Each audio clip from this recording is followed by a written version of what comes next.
Сен бүгін ыңғайлы тәсілмен есептеуді және оны әртүрлі есептер шығаруда қолдануды үйренетін боласың. Экранда көрсетілген заттардың жалпы санын табайық. Қалай ойлайсың, ол үшін не істейміз? Дұрыс, кітап, қарындаш, дәптерлердің санын қосу керек. 7 қосылған 8, қосылған 3 деп өрнек құрамыз. Осы өрнектің мәнін табу үшін сол жақтан оң жаққа қарай амалдарды ретімен орындаймыз. 7-ге 8-ді қосса 15 шығады. 15-ге 3-ті қосса 18 шығады. Басқа тиімді тәсілмен есептеп көрейікші.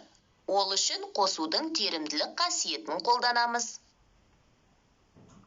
10 саны шығу үшін қай сандарды қосқан ыңғайлы?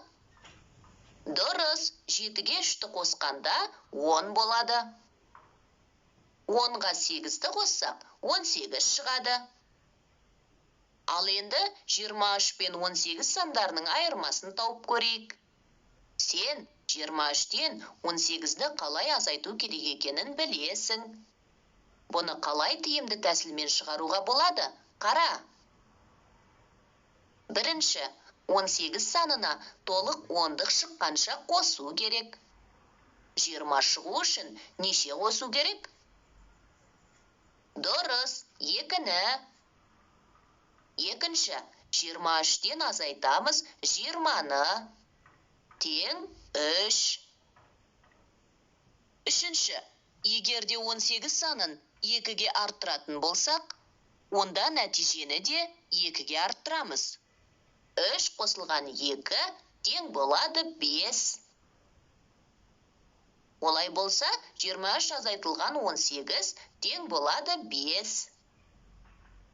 Есепті мұқият тыңда. Айшаның 150 теңгесі болды.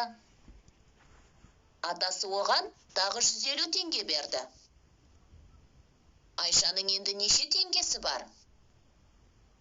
100 қосу 50, қосу 100, қосу 50 деп өрнек құрып алайық. Тиімді тәсілмен есептеу үшін қосылғыштарды дөңгелек сан шығатындай етіп қосу керек. 100 қосылған 100 тең 200. Және 50 қосылған 50 тең 100. 200 қосылған 100 тең 300.